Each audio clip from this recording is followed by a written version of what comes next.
Welcome to Hockey Wiz Talks podcast. Today I'll be talking about what's wrong with the Minnesota Wild. The Minnesota Wild are in a bad spot right now. They aren't really a playoff caliber team, and they are stuck with many bad contracts. In today's podcast, I'll be taking a look at the issues with the Minnesota Wild and how to fix them. The major issues with the Minnesota Wild are 1. Bad trades and signings, 2. Bad cap management, 3. Inconsistent goaltending, and 4. Not drafting well. The Minnesota Wild have had many bad trades and signings over the course of the past few years, and they have come back to haunt them. Here are the worst trades and signings by the Minnesota Wild. Worst signings by the Minnesota Wild. In the summer of 2012, both Zach Parise and Ryan Suter were signed to a 13-year deal worth $7.5 million per season. Not only were they long-term contracts, but both these players got $24 million signing bonus the first 2 years. While both of these players were great players in the first 6 to 7 years of their contracts, for the remainder of the contract, they will be shells of their former self. For the next 5 seasons, the Wild will be paying both Parise and Suter a combined $15 million per season. The worst part is, they are declining at an alarming rate.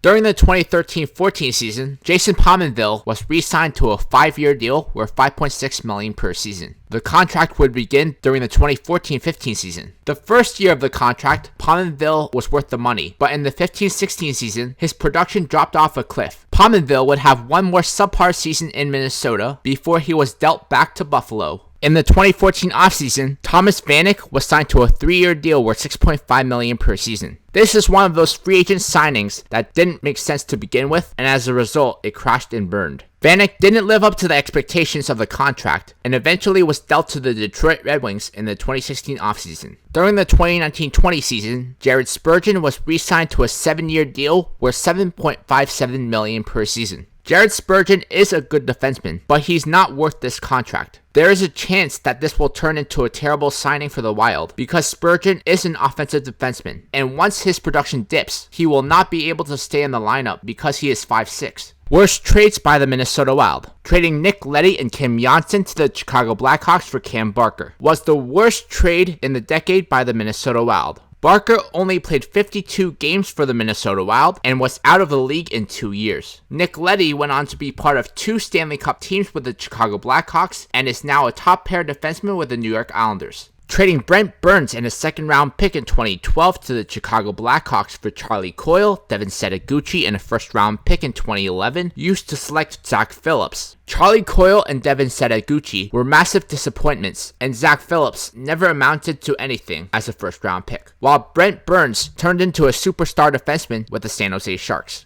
Trading Mariusz Zielski to the New Jersey Devils for Curtis Foster, Nick Palmieri, Stefan Veilleux, a second-round pick in 2012, and a conditional pick in 2013. None of the players the Wild got back did anything to help the team, and the draft picks never panned out either. Mariusz Zielski had a few more productive seasons with the Devils, with his best season coming in the 2013-14 season when he put up 12 goals and 42 points. Acquiring Martin Hanzal, Ryan White, and a 4th-round pick in 2017 from the Arizona Coyotes for Grayson Downing, 1st-round pick in 2017, a 2nd-round pick in 2018, and a conditional 4th-round pick in 2019. When this trade was first made, I thought the Minnesota Wild gave up way too much for a glorified third-liner. As it turns out, Martin Hanzal was ineffective with the Wild and not worth what the Wild had given up to get him. Trading Alex Tuch to the Vegas Golden Knights for a 2017 or 2018 conditional 3rd-round pick. The Minnesota Wild pretty much just gave away Alex Tuch, a former 1st-round pick, for nothing. Alex Tuch had a breakout season in 2018-19, putting up 20 goals and 52 points. Trading Nino Niederreiter to the Carolina Hurricanes for Victor Rask. Nino Niederreiter was inconsistent during his stint with the Minnesota Wild, but the Wild could have gotten way more in return. Victor Rask was playing on the 4th line for the Hurricanes when he was traded and has now fallen out of favor with the Wild. Nino Niederreiter has now become an essential part of the Hurricanes' core, while Rask is a healthy scratch.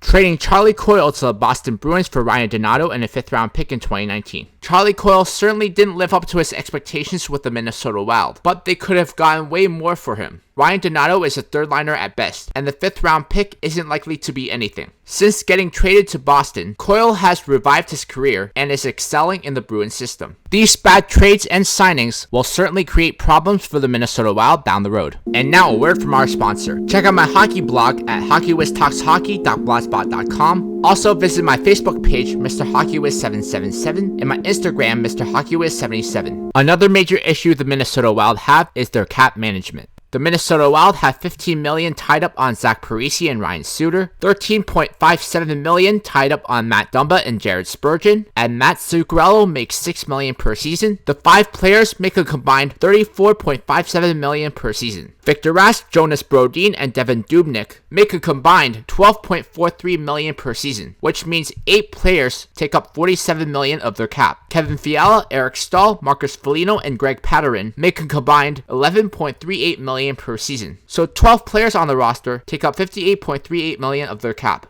Heading into the 2020 offseason, the Wild have $18.7 million left of cap space. They have to re-sign Mikko Koivu and Alex Galchenyuk, who are UFAs, and Luke Kunin and Jordan Greenway, who are RFAs. The major issue isn't so much the cap per se, it's that the players that are getting paid the big contracts are on a rapid decline. Another big issue with the Wild this season was their goaltending. Devan Dubnyk and Alex Stalock split goaltending duties this season, with Alex Stalock outplaying Devan Dubnyk. Devan Dubnyk has a 12-15-2 record with a 3.35 GAA and .890 save percentage. Alex Stalock has a 20-11-4 record with a 2.67 GAA and a .910 save percentage and 4 shutouts. Alex Stalock makes less than $800K and is outperforming Devan Dubnyk in every statistical category. The Wild should try to move on from Devan Dubnyk and try to acquire a goalie via either free agency or trade. Besides bad trades and signings, the Minnesota Wild haven't drafted well.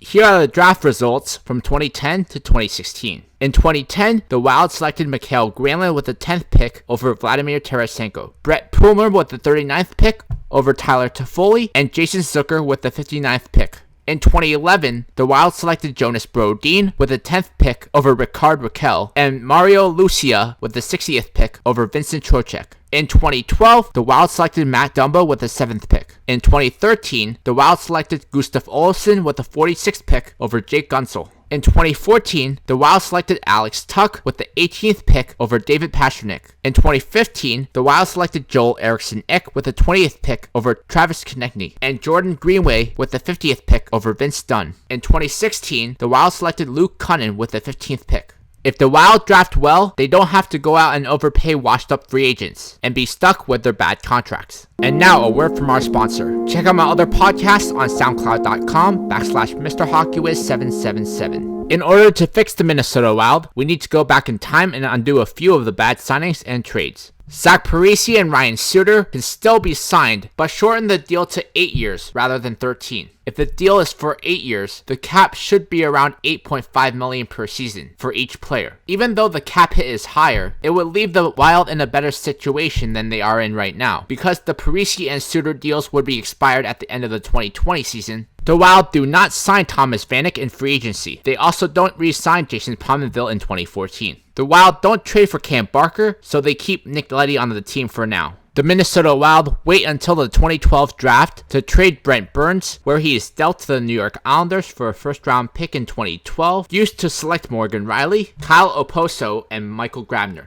Marek Zalishki is still dealt to the New Jersey Devils, but for a different trade package. The Wild received Mark Fane, Jacob Josephson, a second-round pick in 2012, used to select Issa Lundell, and a second-round pick in 2013, used to select Tristan Jarry, from the Devils in exchange for Zalishki. Nick Leddy is traded in the 2014 offseason to the Montreal Canadiens for a second-round pick in 2017, used to select Hale Fleury, and a second-round pick in 2018, used to select Alexander Romanov. The Wild do not trade for Martin Hanzal, so they keep their picks and players. Since the Wild are in a rebuild, they also don't sign Matt Zuccarello in free agency. Nino Niederreiter was originally traded to the Carolina Hurricanes for Victor Rask. This time around, he is traded along with a first-round pick in 2019 to the Montreal Canadiens for Jesperi Kotkaniemi and Nick Suzuki. Devan Dubnyk is traded before the 2019-20 season to the Buffalo Sabres for Carter Hutton, a second-round pick in 2021, and a fourth-round pick in 2022.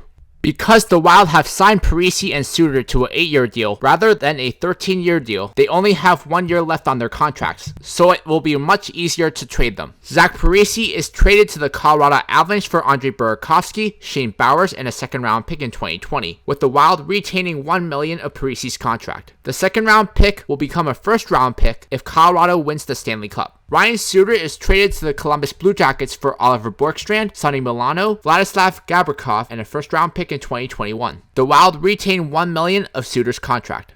The Wild make a few other trades to fill out the lineup. Minnesota Wild trade Vladimir Tarasenko, Kevin Fiala, and Jared Spurgeon to the Carolina Hurricanes for Andrei Svechnikov, Warren Foegele, and Jake Bean. Jason Zucker is traded to the Pittsburgh Penguins for Jared McCann, Callan Addison, and a first-round pick in 2020. Jake Guentzel is traded to the San Jose Sharks for Thomas Hertl. The Wild also trade Tyler Toffoli, Sonny Milano, Callan Addison, and a first-round pick in 2021 to the Buffalo Sabres for Rasmus Ristolainen. Eric Staal is traded to the Winnipeg Jets for a first-round pick in 2020. And Carter Hutton is dealt to the Ottawa Senators for a fourth-round pick in 2020 and a sixth-round pick in 2021. With the changes the Wild have made via trades and in the draft, the roster will look very different by the beginning of the 2019-20 season. This is how the lineup looks like at the beginning of the 2019-20 season. The first line is Andrei Svechnikov, Thomas Hertl, and David Pastrnak. The second line is Rickard Rakell, Vincent Trocheck, and Travis Konecny. The third line is Jordan Greenway, Nick Suzuki, and Luke Kunin. The fourth line is Warren Foegele, Mikko Koivu, and Jared McCann. The first D pair is Morgan Rielly and Rasmus Ristolainen. The second D pair is Esa Lindell and Matt Dumba. The third D pair is Vince Dunn and Vladislav Gavrikov. Goaltenders are Tristan Jarry and Alex Stalock. The spares are Ryan Hartman, Jesperi Kotkaniemi, Shane Bowers, Alexander Romanov, and Jake Bean.